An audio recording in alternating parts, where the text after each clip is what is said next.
하나님은 말씀을 통해서 참된 행복을 주십니다. 자, 나는 행복하다 한번 손 들어 보세요. 정말요? 와, 우리 친구들 다 행복한 사람들만 모였습니다. 오늘 시편 마지막 시간입니다. 이 긴 시편을 5주 동안 이렇게 살펴봤습니다. 사실 짧게 살펴볼 수 있는 분량이 아니지만 제가 이렇게 빨리 설명을 드리는 이유는 이 시간에 다 배우려는 게 아니라 제가 여러분에게 시편을 읽을 수 있도록 도움을 드리려는 거예요. 목사님이 알아서 하시고 나는 그냥 듣기만 할게요. 그럼 돼요, 안 돼요? 안 되죠. 신앙생활은 목사님이 하는 거예요, 여러분이 하는 거예요? 각자 하는 거예요. 그래서 여러분이 시편을 한 절 한 절씩 다 읽어가면서 하면은 이게 몇 달이 걸리니까 그런 것보다는 제가 생각했을 때 5주 만에 어떤 내용인가를 파악을 하고 그러면 이제 그때부터 어떻게 해야 돼요? 아, 이런 내용이구나 해서 집에 가서 스스로 읽어야 돼요. 그래야 내게 되는 거예요. 그리고 시라는 거는 어떤 거죠? 책상에 앉아서 책 펴고 읽는 게 아니라 어떤 거예요? 길 가다가도 노래가 나오고 일상생활에서 항상 말로 나오고 생각하고 그런 거잖아요. 그러니까 일상이 사실은 우리의 찬송이 되고 시가 돼야 되는 거잖아요. 그렇죠? 그래서 이거는 설교 시간에 그냥 듣고 끝나는 게 아니라 여러분이 이거를 통해서 이런 내용이고 이런 구조고 이런 것들을 우리에게 전해주고 싶으셨구나를 어느 정도 이해하셨죠? 지금 오늘까지 하면 이제 다 여러분 배울 텐데, 그럼 이제 집에 가서 여러분이 매일 아침에 일어나면 뭐 해야겠어요? 오늘 뭐 먹지? 어디 놀러 가지? 이런 게 아니라 오늘도 시편 우리 주님을 찬송하는 걸로 하루를 시작해야겠다. 얼마나 하나님이 이쁘시겠어요, 그죠? 그렇게 할 수 있기를 바라는 마음에서 이렇게 우리가 5주 동안 지금 살펴보고 있고요. 제일 처음에 시편을 뭘로 열었죠? 다시 복습합니다. 두 가지 제일 중요한 주제 뭐예요? 말씀과 왕. 우리의 삶에 사실 중요한 게 말씀이고, 그리고 이제 우리를 이끌어 주실 왕이 필요하잖아요. 왕. 그렇게 시작을 했는데 처음에 탄식으로 시작했는데 누구를 만났을 때 탄식이 멈췄어요? 창조주를 만났을 때. 그 얘기가 1권에 있습니다. 주님을 만났더니 주님이 내 어려움 속에서도 어떻게 하셨어요?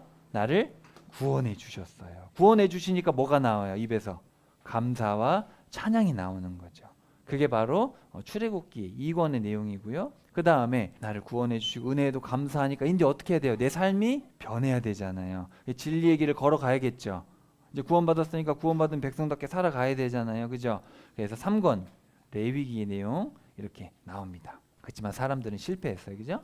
자, 그리고 그런 와중에 우리의 진리의 길을 걷다가 넘어질 때가 있어요, 없어요? 여러분 세례받고 나서 항상 죄 안 짓고 살아요? 아니면 그래도 또 죄 짓고 또 넘어지고 그래요?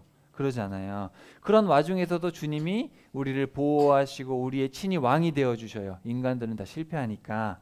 그래서 우리의 왕이 되어 주시니까 우리가 비로소 뭐를 보게 됐어요? 모든 영광은 주님께 있는 거구나. 모든 영광을 주님께 돌려야겠구나. 나 같은 사람, 탄식 속에 있었던 이 인간이 원래 탄식밖에 없거든요. 허무의 인생이. 인간에게 창조주가 계시는 걸 알려주고 구원의 은혜를 베풀어 주시고 진리의 길로 이끌어 주시고 넘어져도 다시 일으켜 주시는 그분만 영광을 받으셔야 되겠구나. 이렇게 배웠어요. 자, 이제 우리 마지막으로 오면 어떻게 되는지 알아요? 인생을 살다 보면 이제 깨닫게 되는 게 있어요. 바로 뭐냐면 하나님은 말씀하시고 말씀대로 행하시는구나. 주님의 말씀밖에 우리의 소망, 우리가 찾을 그 영광 어디에도 없고 오직 주의 말씀에 순종함에 있구나. 결론은 하나님의 말씀으로 되는 거예요. 그리고 신약에서 나중에 이걸 어떻게 설명하냐면은 말씀이 사람이 되어서 우리 눈앞에 오신 거예요. 그게 누구예요? 예수님이죠. 놀라운 거죠. 그래서 이제 마지막으로 할렐루야 여호와를 찬양하라 그러면서 이제 오실 예수님에 대해서 우리가 기대하게 되잖아요. 그죠?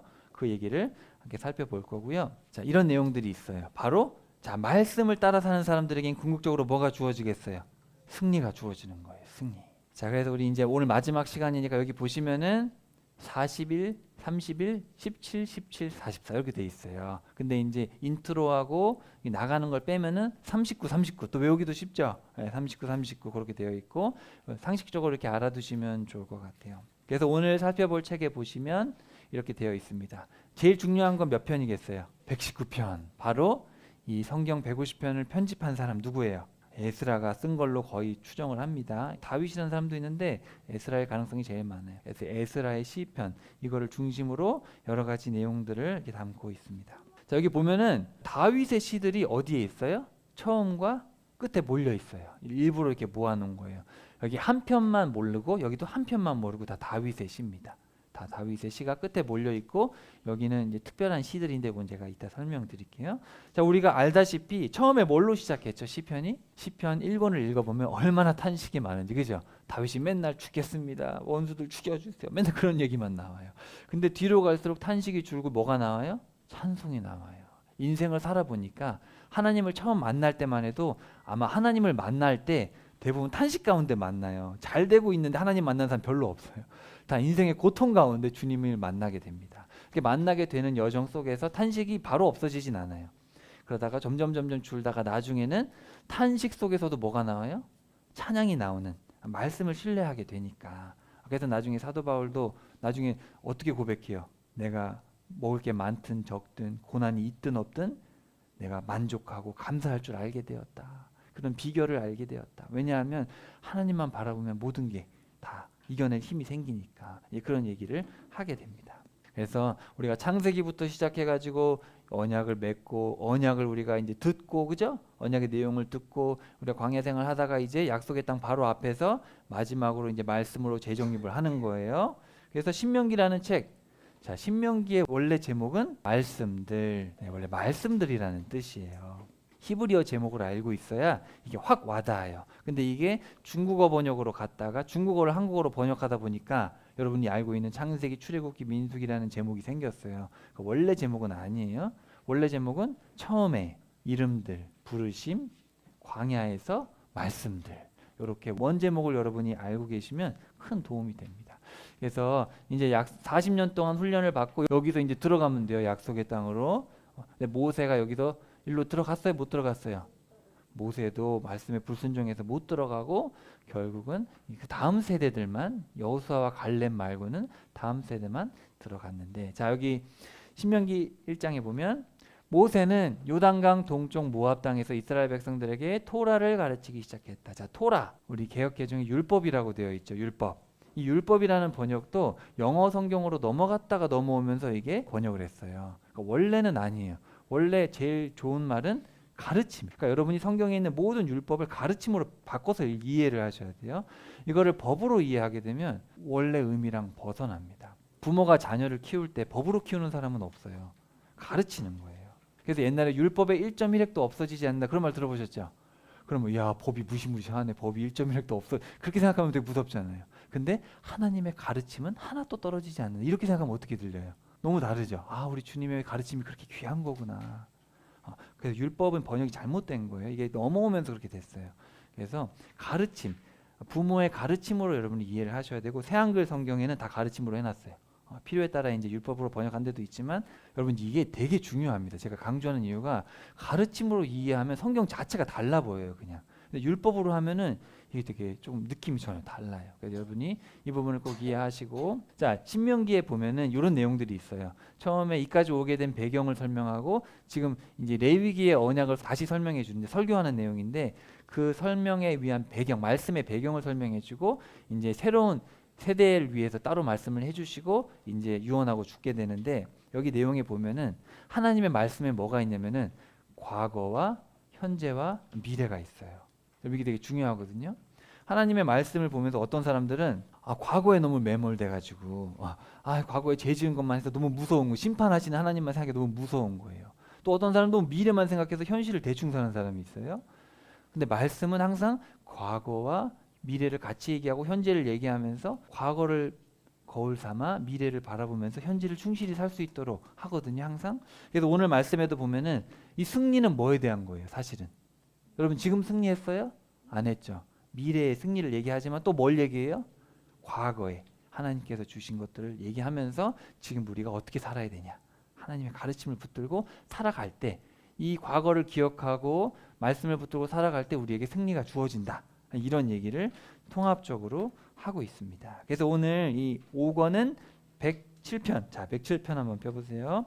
107편부터 150편. 좀 길기 때문에 제가 좀 빨리빨리 지나갈 거예요. 서두에 말씀드렸듯이 이거를 하나하나 다 제가 설명할 시간이 없어요. 그렇게 하면 너무 오래 걸리고, 여러분이 이렇게 이런 내용들을 우리에게 전하시구나, 집에 가서 꼭 읽어보셔야 됩니다. 길지도 않아요, 사실은. 107편부터 110편까지 승리에 대한 내용들이 4편에 걸쳐서 나옵니다. 한번 봅시다. 107편에 보면은 여러분 여호와께 감사 찬양을 드리세요. 적의 손에서 우리를 구원해 주시지 않았습니까? 감사 찬양을 드려야 합니다. 한결같은 사랑을 우리에게 베푸시지 않습니까? 주님께서 우리의 적들을 짓밟아 버리실 거예요. 이렇게 찬양하라. 여러분 한번 107편 봅시다. 1절에 보시면 주께 감사하라 그렇게 돼 있죠. 자, 8절 끝에 한번 봅시다. 주님께 감사드려라. 같은 말이 지금 반복됩니다. 15절에도 보시면 주님께 감사드려라.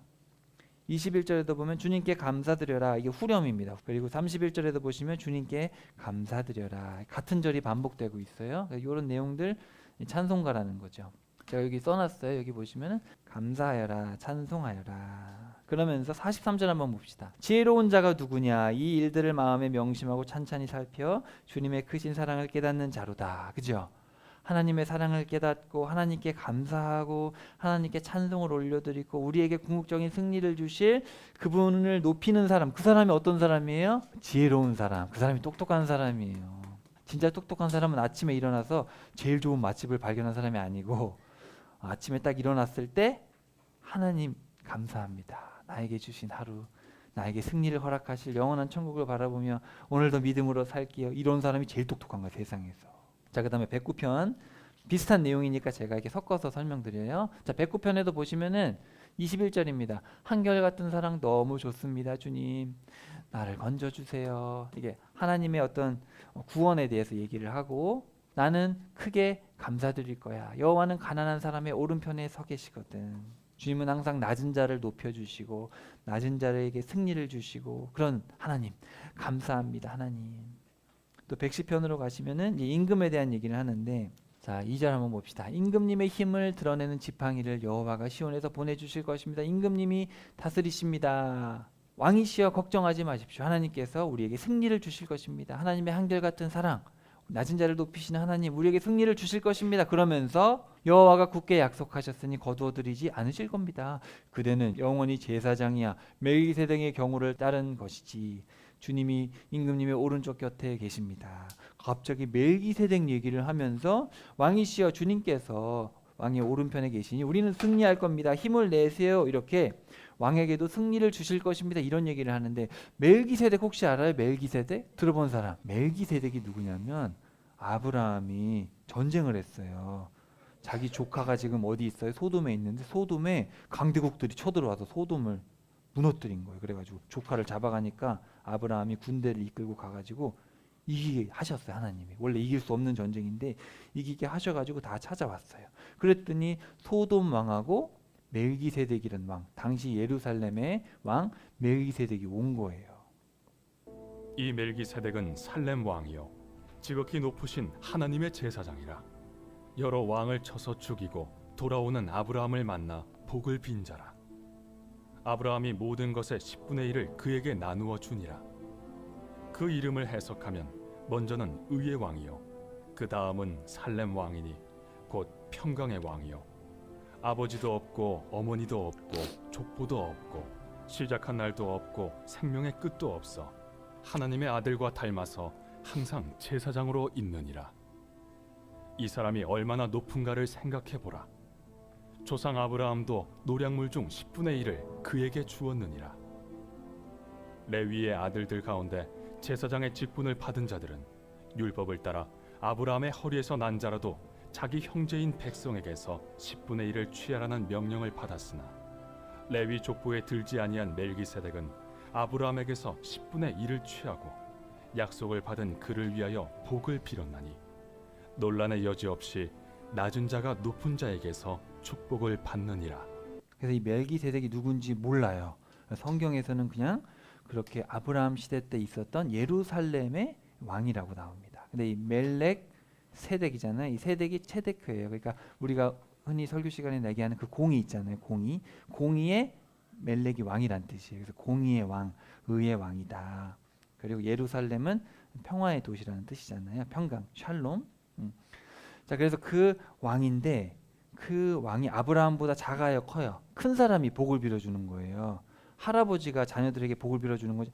할아버지 내가 축복해드릴게요. 그건 틀린 말이에요. 밑에 사람이 축복할 수 없거든요. 위에 사람이 복을 빌어주는 거죠. 그래서 아브라함이 이스라엘의 조상인데도 불구하고 멜기세덱이 복을 빌어주고 멜기세덱에게 10분의 1을 드렸죠. 그 멜기세덱이 얼마나 위대한 사람이겠어요? 근데 예수님이 바로 멜기세덱의 계열에서 오신 대제사장이시다. 그런 얘기를 하면서 그분이 우리의 왕이 되시니 걱정하지 마세요. 이제 그런 얘기를 시편에서 다윗의 입을 통해서 한 거죠. 그렇게 이제 우리의 승리에 대해서 얘기를 했는데, 자, 뒤쪽 먼저 볼게요. 뒤쪽으로 가면은 또 다윗의 시가 또 쭉 나옵니다. 요거 빼고 다 다윗의 시예요. 뒤쪽으로 한번 가볼게요. 137편 승리에 대한 얘기를 하는데 점진적으로 합니다. 자, 여기 보시면은 포로 생활이 끝나고 돌아왔는데, 자, 포로 생활, 우리가 바벨론 강가에서 우리가 울기도 했어요. 시온을 기억할 때마다 우리가 얼마나 힘들었나 몰라요. 그렇죠? 이스라엘 백성들이 포로 생활 끝나고 돌아와서 이제 과거를 회상하면서 우리가 그때 얼마나 울었나 몰라요. 힘들었잖아요. 그럴 때가 있었죠. 그렇지만 주님의 이름을 찬양합니다. 내가 성전을 바라보면서 하나님이 우리를 위대하게 해주셨거든요. 내가 어려움 가운데 걸어가도 주님이 나를 살려주시고 내 원수들이 분노하더라도 주님이 손을 내밀어 나를 구해주십니다. 오른손으로. 주님의 오른손이 나를 이끌어 주실 겁니다. 유명한 구절 있죠. 내가 하늘로 올라가더라도 거기에 주님이 계시고 내가 수월에 펴더라도 거기에 주님이 계십니다. 아침 노을에 날개를 타고 날아올라 바다 끝에 가서 머문다 해도 나를 붙잡아 주실 것입니다. 그러면서 과거를 회상하면서 힘들 때가 있었죠. 내가 바벨론 그 시절에 정말 힘들었지만 또 생각해보면 주님이 수월에 가든 하늘로 가든 나와 함께 하십니다. 얼마나 감사한지요. 주님이 오른손으로 나를 구해주십니다. 주님, 악인들로부터 나를 지켜주십시오. 악인들은 맨날 전쟁할 생각만 합니다. 그런 사람들 그대로 서 있지 못하게 해주시고 그 폭력배들 악을 행하고 있는데 그를 쫓아가서 거꾸로 엎드리게 해주세요.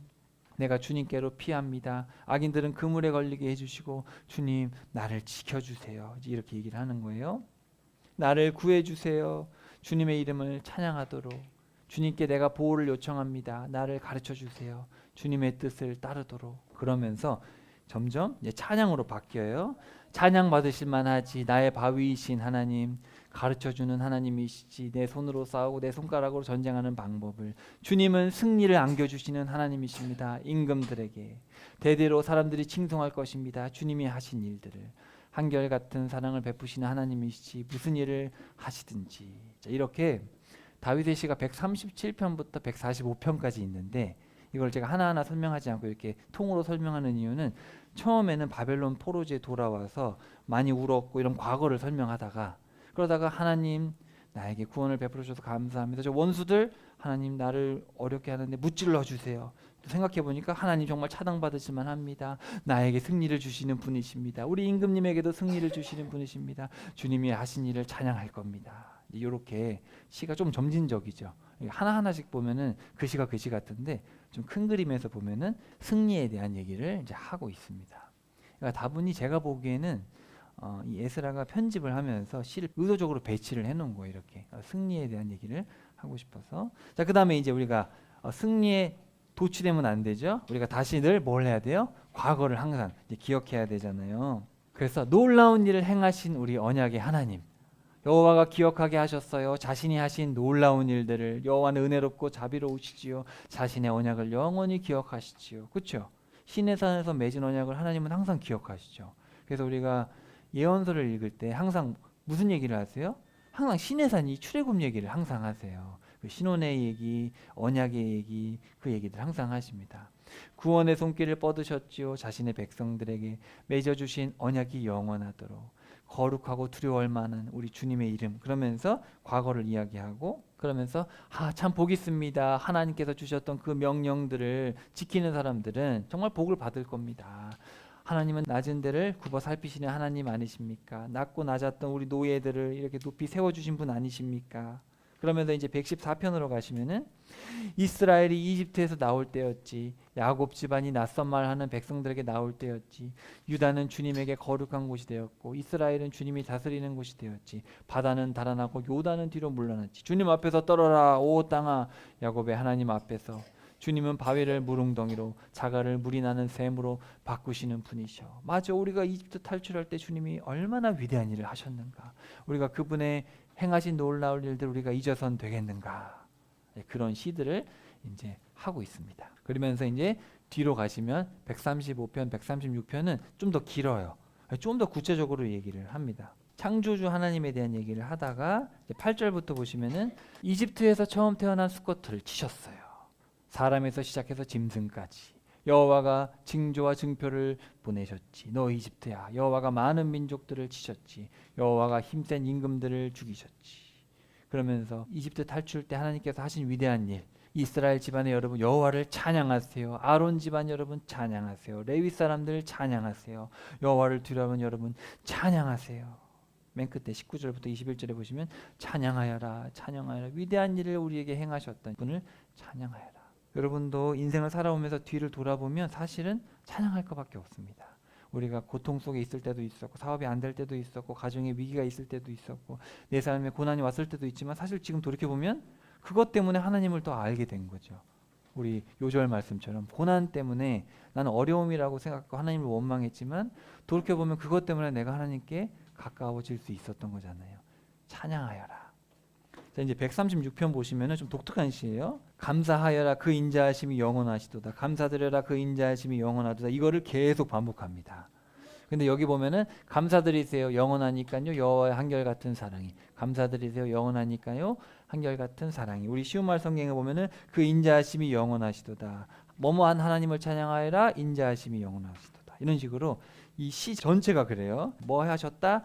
인자하심에 감사하여라. 이런 식으로 제가 몇 개만 추려왔어요. 이집트에서 처음 태어난 수컷들을 치신 여호와께 영원히 감사드려라. 이스라엘을 그들 가운데서 이끌어내신 여호와께 감사드려라. 강한 손과 표심팔로 그리하신 여호와께, 홍해를 쫙 가르신 여호와께, 이스라엘을 그 한가운데 지나가게 하신 여호와께. 그러면서 쭉 나옵니다. 계속 나와요. 그 하나님을 영원히 찬양하여라. 이렇게 찬양이 나옵니다. 5권은 정말 뭐가 많이 나와요? 찬양이 많이 나오죠. 탄식 같지만 탄식보다는 사실은 다 찬양. 자, 이제 정말 찬양하는 얘기들 한번 봅시다. 115편으로 가셔서 여호와를 두려워하는 여러분 여호와를 의지하세요. 여러분의 도움과 방패는 여호와십니다. 여호와가 우리를 기억하셨어요. 복 주실 것입니다. 죽은 사람들은 여호와를 찬양하지 못해요. 땅속으로 내려가서 침묵하는 모든 사람도. 그러나 우리는 여호와를 찬양하렵니다. 지금부터 영원까지. 할렐루야. 116편입니다. 내가 어떻게 여호와께 갚을 수 있을까? 여호와가 내게 주신 모든 것을 구원의 잔을 내가 들려내. 내가 여호와께 단단히 약속한 것들을 다 지키고 싶네.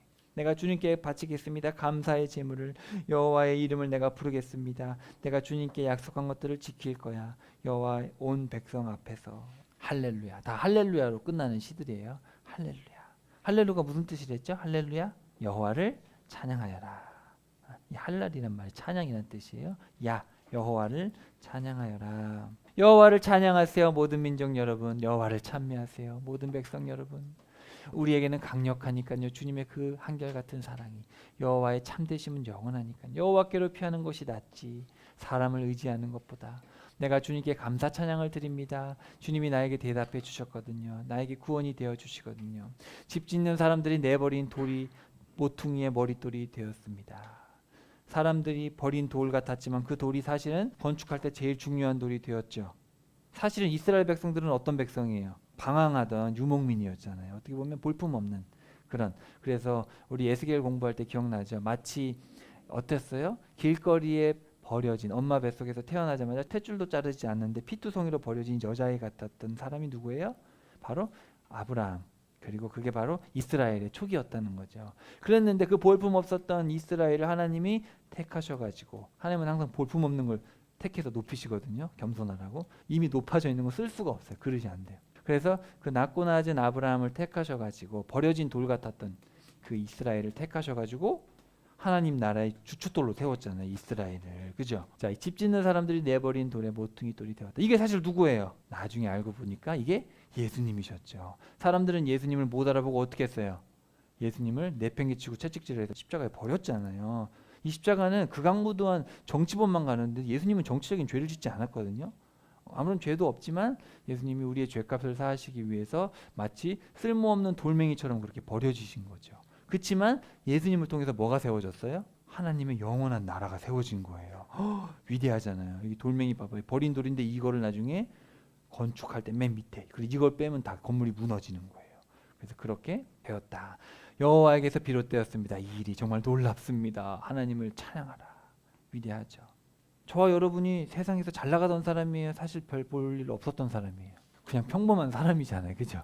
그냥 평범한 가정에서 태어나서 평범하게 살던 사람인데 우리 같은 사람을 들어 쓰셔가지고 하나님을 위해서 우리가 어려운 이웃들도 섬기고 하잖아요.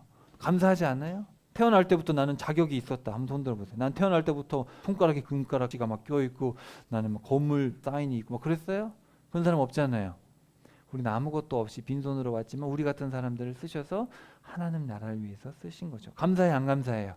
찬양할 수밖에 없잖아요. 할렐루야. 자, 그 다음에 120편부터 134편 좀 특별한 시예요. 여기에 있는 15편의 시는 한번 펴볼래요? 뭐라고 써있냐면은 제목 밑에 보시면 예루살렘 성전으로 올라가며 부르는 순례자의 노래 보이죠? 그래서 이 15편의 시를 성전으로 올라가면서 부르는 노래, 원문에 보면은 그냥 올라가는 노래 이렇게 돼 있는데 이거를 이제 이 내용을 살펴봤을 때 성전으로 올라가면서 부르는 노래 이렇게 의역을 한 거예요. 하나님께 가면서 뭐 하겠어요? 때로는 탄식도 하고 뭐 여러 가지 이유가 있겠지만 궁극적으로는 하나님께 가면서 뭐 하는 거예요? 찬양을 하는 거죠. 저희 앞에 보세요. 120편부터 134편까지 있는데 처음에 앞에 보면은 우리를 건져주시고 우리를 지켜주세요. 우리를 불쌍히 여겨주세요. 도와주세요. 그러거든요. 근데 뒤로 갈수록 어떻게 되냐면은 우리의 가정을 세워주셔서 감사합니다. 그러면서 맨 뒤로 가시면은 형제와 함께 사는 것이 얼마나 복된가. 그러면서 밤에도 찬양하리라. 이런 식으로 이제 나옵니다.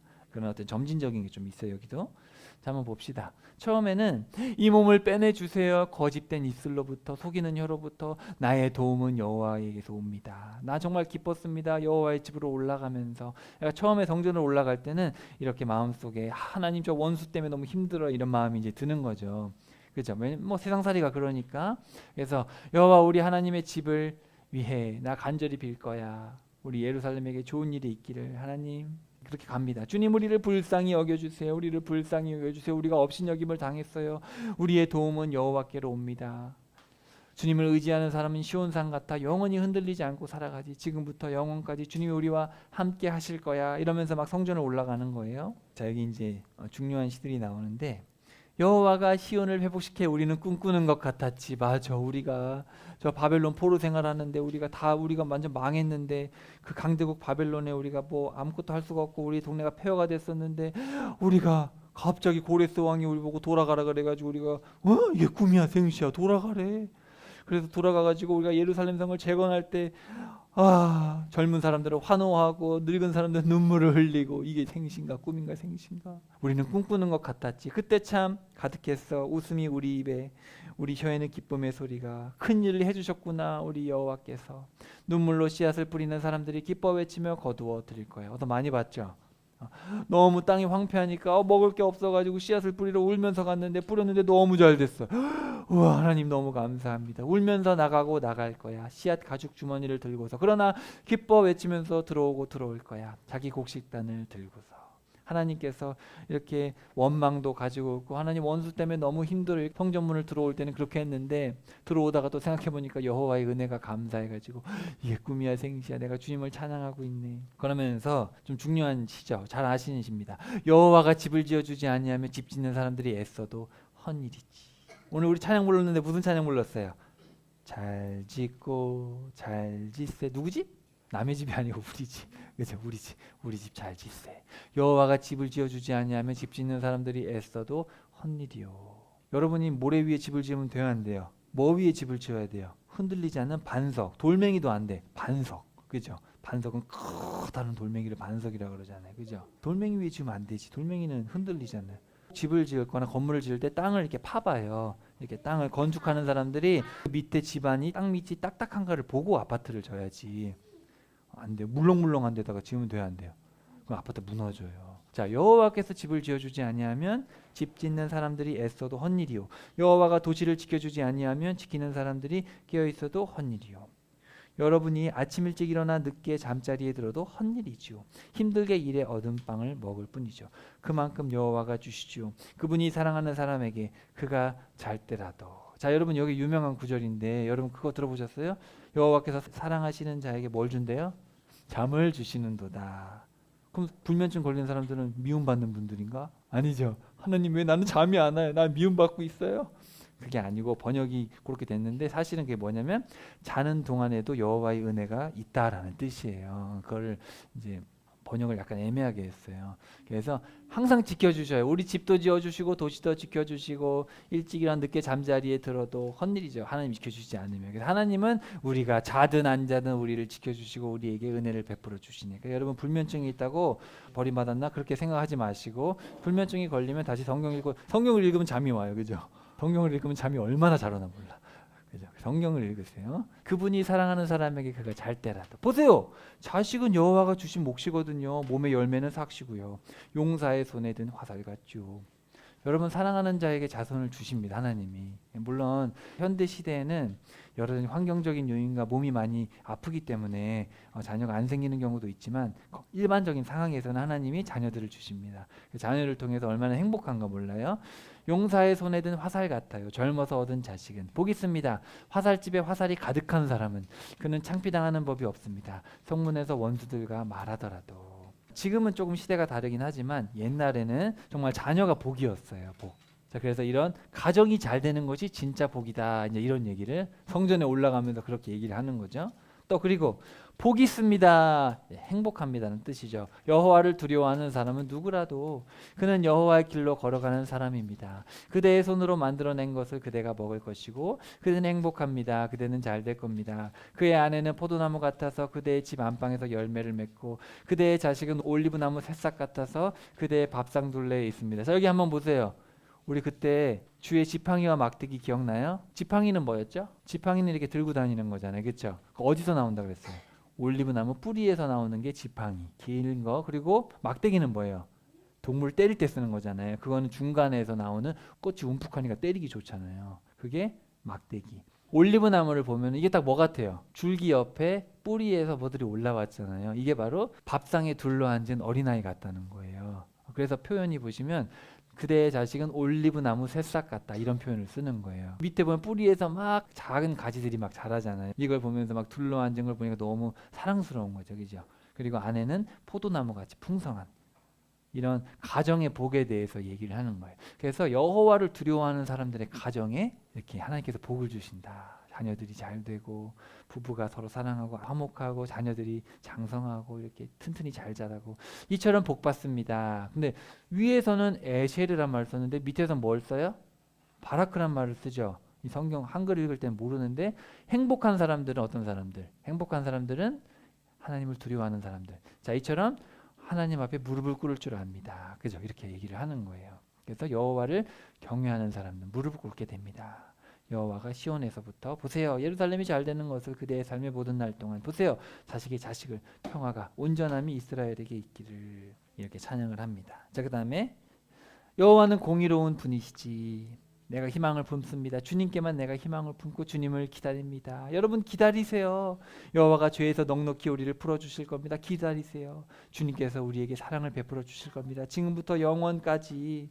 그러면서 이제 마지막으로 가시면 하나님께서 다윗을 위해서 우리에게 뿔이 돋아나게 해주실 거야. 등불을 마련해 주셨어. 그러면서 얼마나 좋고 얼마나 사랑스러운가 형제자매가 함께 사는 것이 여호와가 명령하여 복을 베푸셨거든. 그래서 밤에도 여호와의 집에서 섬기는 여러분 여호와를 찬양하세요. 이렇게 합니다.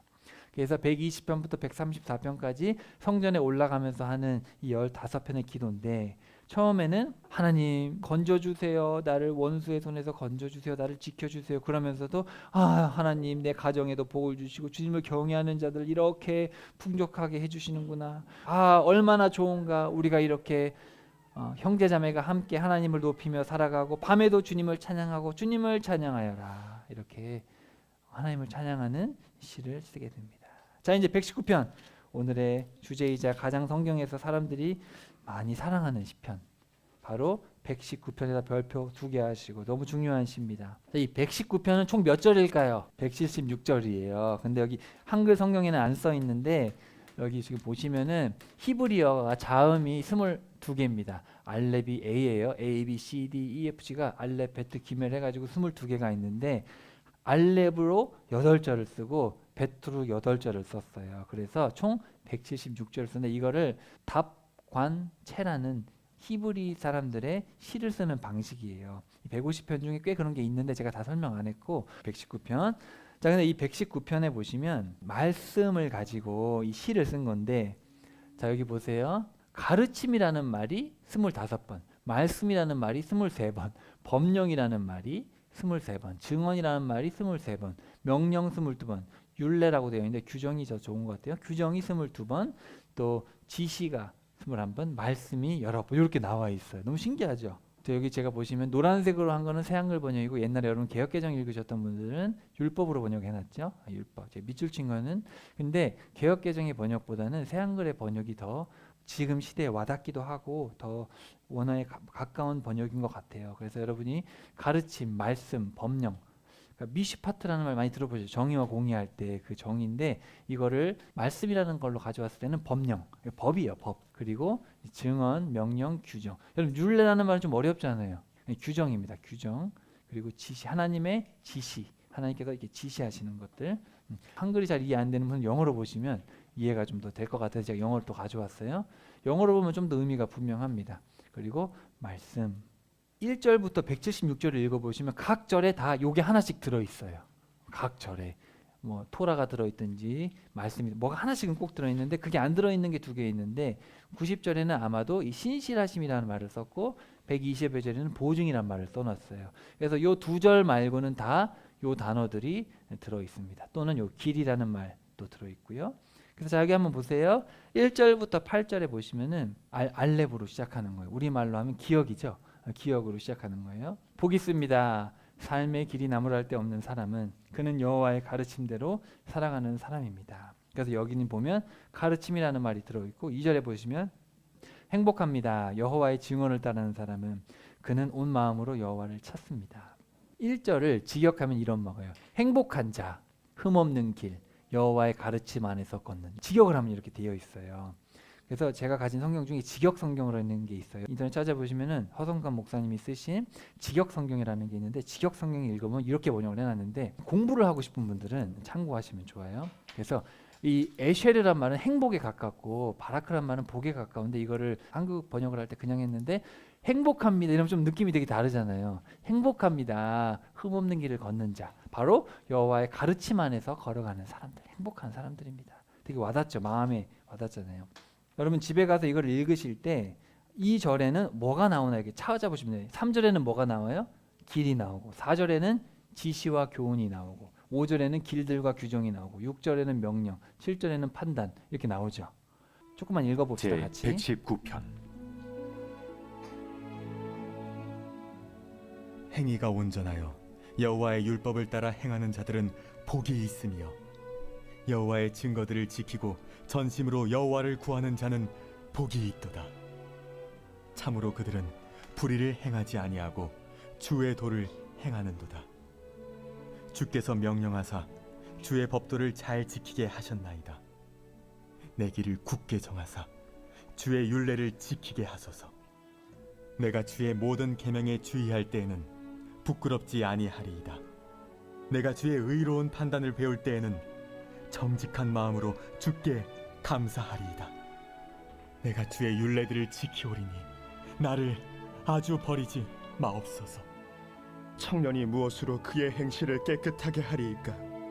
주의 말씀만 지킬 따름이니이다. 내가 전심으로 주를 찾았사오니 주의 계명에서 떠나지 말게 하소서. 내가 주께 범죄하지 아니하려 하여 주의 말씀을 내 마음에 두었나이다. 찬송을 받으실 주 여호와여, 주의 율례들을 내게 가르치소서. 주의 입의 모든 규례들을 나의 입술로 선포하였으며 내가 모든 재물을 즐거워함같이 주의 증거들의 도를 즐거워하였나이다. 내가 주의 법도들을 작은 소리로 읊조리며 주의 길들에 주의하며 주의 율례들을 즐거워하며 주의 말씀을 잊지 아니하리이다. 주의 종을 후대하여 살게 하소서. 그리하시면 주의 말씀을 지키리이다. 내 눈을 열어서 주의 율법에서 놀라운 것을 보게 하소서. 나는 땅에서 나그네가 되었사오니 주의 계명들을 내게 숨기지 마소서. 주의 규례들을 항상 사모함으로 내 마음이 상하나이다. 교만하여 저주를 받으며 주의 계명들에서 떠나는 자들을 주께서 꾸짖으셨나이다. 내가 주의 교훈들을 지켰사오니 비방과 멸시를 내게서 떠나게 하소서. 고관들도 앉아서 나를 비방하였사오나 주의 종은 주의 율례들을 작은 소리로 읊조렸나이다. 주의 증거들은 나의 즐거움이요 나의 충고자니이다. 얼마나 하나님의 말씀을 사랑하는지 좀 느껴지세요? 이런 열정이 있었던 거죠, 에스라가. 근데 사실은 우리에게 이런 열정이 있나 좀 생각을 해봐야 됩니다. 정말 이 말씀이 생명의 말씀이라면 우리가 한 끼만 안 먹어도 막 배고파가지고 불평하는데 정말 그렇게 사랑하는가, 이 하나님의 말씀을. 모태신앙 분들도 잘하는 분들도 있지만 나이가 들어서 하나님을 믿어서 이 간격이 벅찬 분들은 막 성경을 막 몇 독씩해요, 1년에. 그런 분도 있어요. 근데 오히려 너무 익숙한 분들은, 모태신앙하는 분들은 성경 잘 안 읽는 경우가 있어요. 그래서 이거 잘 주의해야 됩니다. 사람이 읽는 대로, 머리에 들어오는 대로 행동하기 때문에 말씀을 무조건 가까이 해야 돼요. 가까이. 말씀을 항상 읽는 사람이 말씀에 순종 안 하기 어렵거든요. 근데 안 읽는 사람은 불순종하기 쉽죠. 떠나 있으니까. 그래서 얼마나 사랑했는지 몰라요. 우리가 잘 아는 건 몇 개만 좀 볼게요. 기억해 주십시오. 주님의 종에게 하신 말씀을. 그 말씀을 근거로 주님은 내가 희망을 품게 하셨습니다. 내가 주님의 가르침을 얼마나 사랑하는지요, 온종일 그것을 내가 곰곰이 생각합니다. 주님의 말씀이 얼마나 술술 입안으로 잘 들어가는지 내 입에 꿀보다 더 낫습니다. 여러분, 과자가 맛있어요? 성경이 맛있어요? 하나님 말씀 배우는 게 즐거워요? 과자 먹는 시간이 좋아요? 내 발에 등불입니다. 여러분, 깜깜한 밤에 동굴 탐험할 때 우리가 어떻게 가야 돼요? 등불 없으면 돼요, 안 돼요? 큰일 나죠. 뾰족한데 머리 박으면 피나서 응급실 가야 되잖아. 근데 내 발에 등불이요, 주님의 말씀은 또 내 길의 빛입니다. 내가 차지할 몫은 영원히 주님의 증언들입니다. 그것들은 내 마음의 기쁨입니다. 내가 숨을 곳이자 나의 방패는 주님이시고 주님의 말씀에 내가 희망을 걸었습니다. 여러분, 희망을 주님께 걸었어요? 주님의 말씀에 희망을 걸었어요? 아니면 부동산에 희망을 걸었어요? 아니면 여러분 주식 투자해 놓은 거에 희망을 걸고 있어요? 작은 내 소망은 주식에 있도다. 물길이 난 것처럼 눈물이 내 눈에서 흘러내립니다. 사람들이 주님의 가르침을 따르지 않아서 운대요. 운대, 에스라가. 여러분, 그런 적 있어요? 아무리 전도해도 돌아오지 않고 하나님 말씀을 아무리 소개해도 읽으라 해도 안 읽으니까 눈물 난 적 있어요? 주님의 공의는 영원히 올바릅니다. 주님의 가르침은 참됩니다. 주님의 가르침은 진리입니다. 주님의 말씀은 진리입니다. 큰 평화가, 온전함이 있습니다. 주님의 가르침을 사랑하는 사람들에게. 그들에게는 걸림돌이 없습니다. 주의 말씀을 순종하면 모든 게 온전해져요. 하나님과의 관계, 이웃과의 관계, 나의 돈의 관계도 이 샬롬, 온전해지거든요. 말씀으로 여러분이 인생을 꼭 살아가야 됩니다. 자, 이렇게 해서 우리가 다 봤어요. 그리고 이제 나가는 시편을 한번 보겠습니다. 5편의 시가 있는데 아무래도 좀 의도적이죠. 왜 5개일까 하필이면. 그래서 이것도 보면 전체 주제랑 연결이 돼 있어요. 146편 보면은 유한한 인간을 의지하지 말고 약자들을 일으키시는 왕이신 창조주 하나님을 찬양하라. 창세기의 이야기 같죠? 1권의 이야기 같잖아요.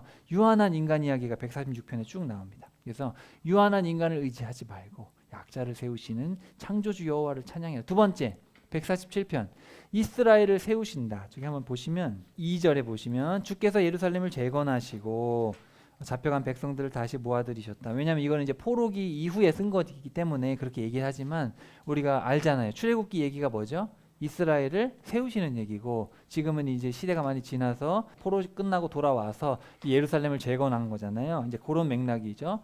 그래서 이스라엘을 세우시는 전능자 여호와, 바나라는 말은 세우는 거예요. 그래서 출애굽기랑 또 연결이 되어 있고, 그 다음에 148편에 보시면 명령으로 창조하시고 규정을 세우신 창조주 여호와. 우리 레위기에 보면은 하나님의 질서를 소개해 놨잖아요, 그죠? 그래서 그렇게 돼 있고, 149편 이스라엘을 구원하시는 영광의 여호와를 찬양하여라. 5절에 보시면 있습니다. 149편 5절. 이스라엘을 구원하시는 영광의 여호와, 우리를 인도하시고 죄에서 구원하신 영광의 여호와. 그리고 이제 150편 보시면은 모든 생명, 호흡 있는 모든 것들은 모든 악기로 큰 일을 향하신 위대하신 여호와를 찬양하라. 말씀을 주신 우리 위대하신 주님, 말씀으로 창조하시고 말씀으로 이끄시고 말씀으로 승리하실 그 위대하신 여호와를 찬양하여라. 그래서 요 5편의 시는 할렐루야로 시작해서 할렐루야로 끝나는 할렐루야 시편, 여호와를 찬양하여라로 끝나는 시입니다. 제 150편. 할렐루야. 그의 성소에서 하나님을 찬양하며 그의 권능의 궁창에서 그를 찬양할지어다. 그의 능하신 행동을 찬양하며 그의 지극히 위대하심을 따라 찬양할지어다. 나팔 소리로 찬양하며 비파와 수금으로 찬양할지어다. 소고치며 춤추어 찬양하며 현악과 퉁소로 찬양할지어다.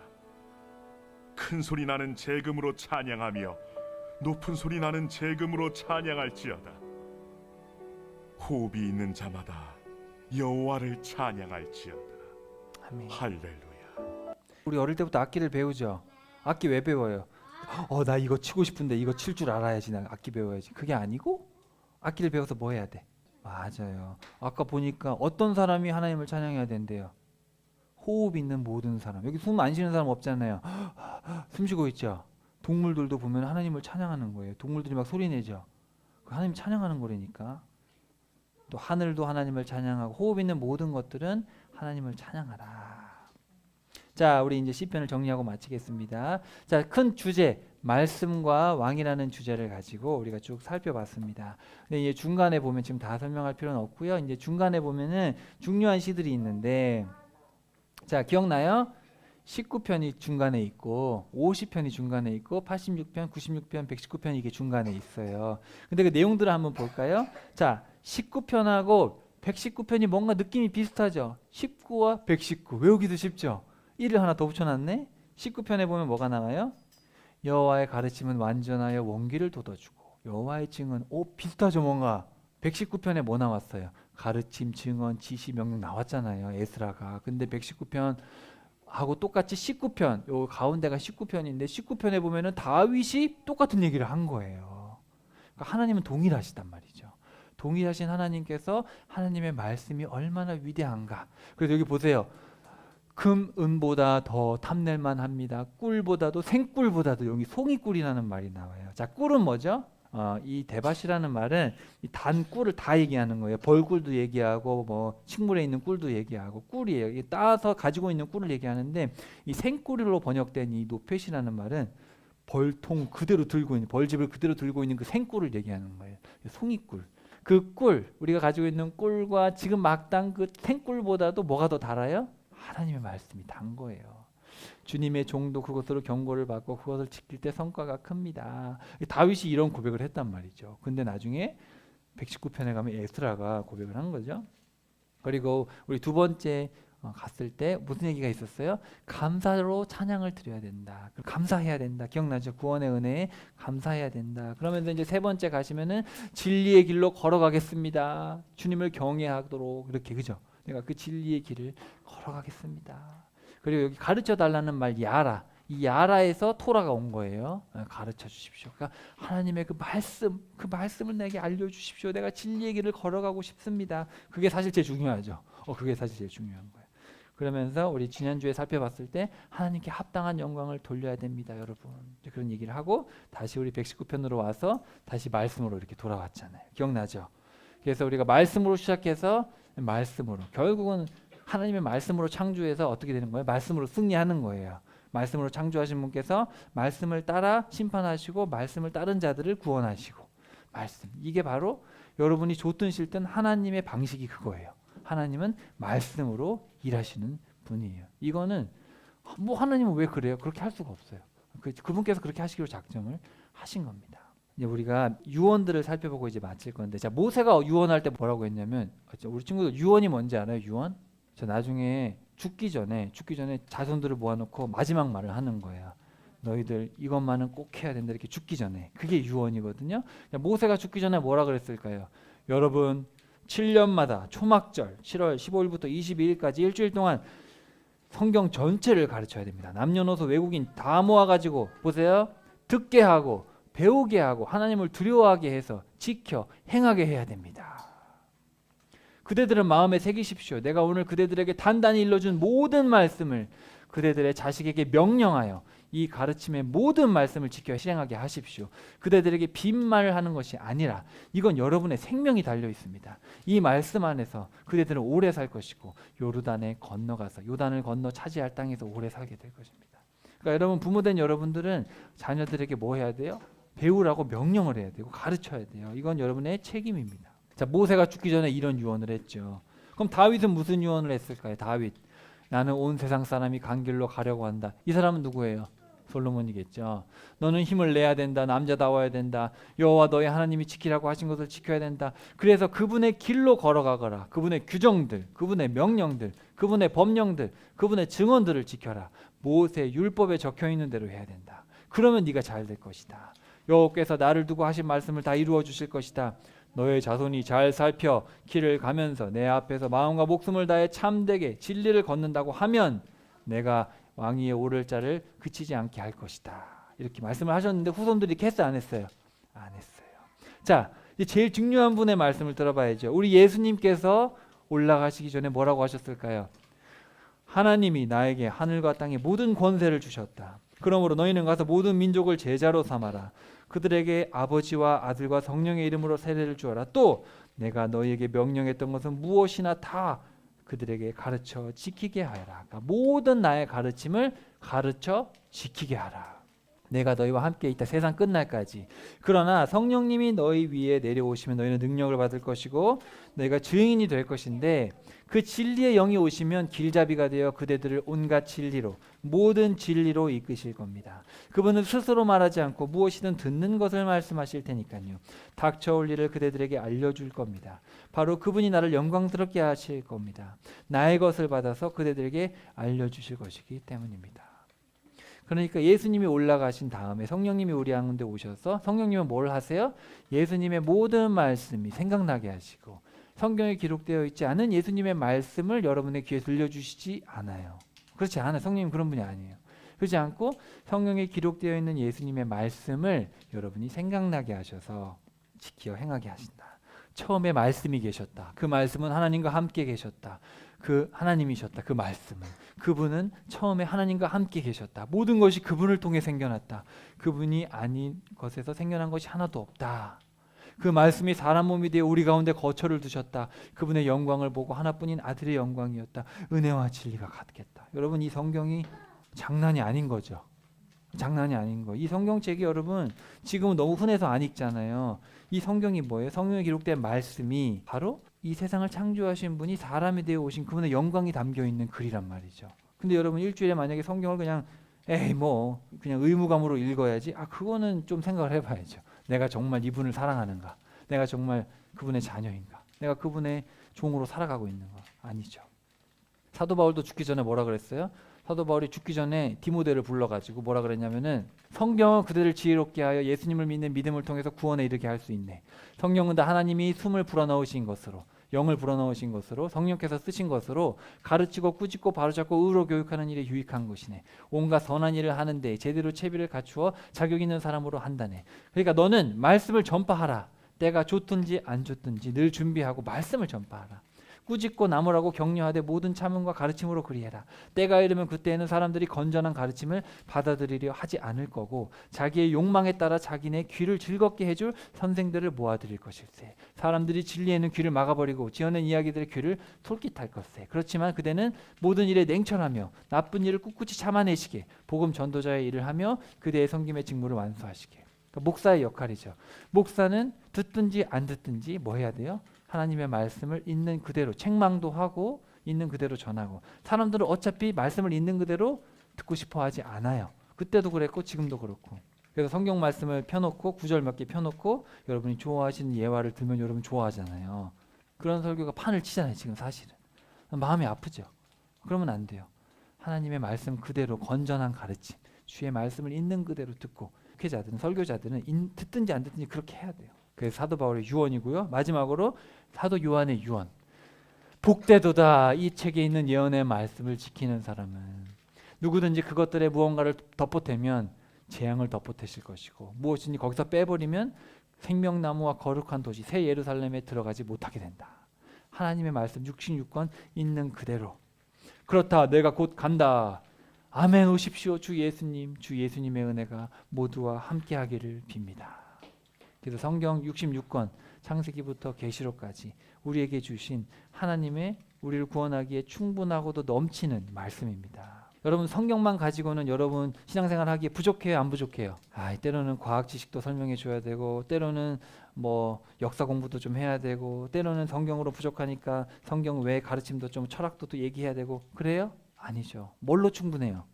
하나님의 말씀이면 사람이 변화되기에 충분하다는 확신을 가지고 있어야 됩니다. 물론 다른 것들이 도움이 될 수는 있지만 없어도 주님의 말씀은 모든 것들을 깨닫는 데 충분한 지혜를 주실 수 있다.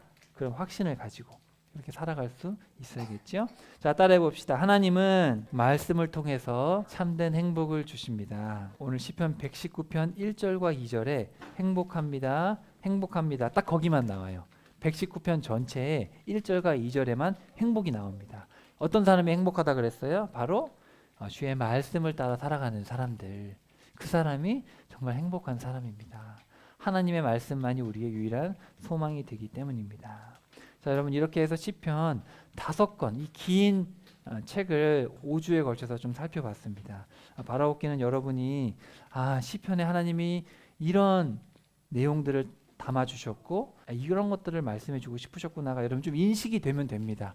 다 이해하려는 게 아니라 모세오경을 중심으로 해서 모세오경과 비슷하게 이런 구조로 써주셨구나. 여러분이 그것만 파악을 해도 괜찮아요. 그럼 파악을 한 상태에서 집에 가서 뭐 해야 돼요? 매일 읽어야 돼. 매일 말씀을 읽고. 그래서 어떤 좀 보수적인 분들은 일반 찬송가는 안 불러요. 시편 찬송만 부릅니다. 뭐 꼭 그렇게까지 할 필요가 있겠나 싶지만 그만큼 이 시편이 귀하고 사람을 변화시키는 능력이 있습니다. 그래서 시편 찬송은 진짜 은혜로워요. 저도 이렇게 보면은. 왜냐하면 요즘 너무 찬양들이 인간의 생각들이 자의적인 해석들이 들어간 찬양들이 많기 때문에 어떤 목사님은 1편부터 이게 자기가 자작을 해서 올리는 분도 있어. 유튜브에 가시면은. 그래서 여러분 시편을 가까이 하시고 시편을 설교할 때만 읽는 게 아니라 매 생활에 시편을 가까이 하셔서 우리 남은 여생 늘 찬송하며 우리 입술에 주님을 향한 고백이 넘쳐나기를 소망합니다.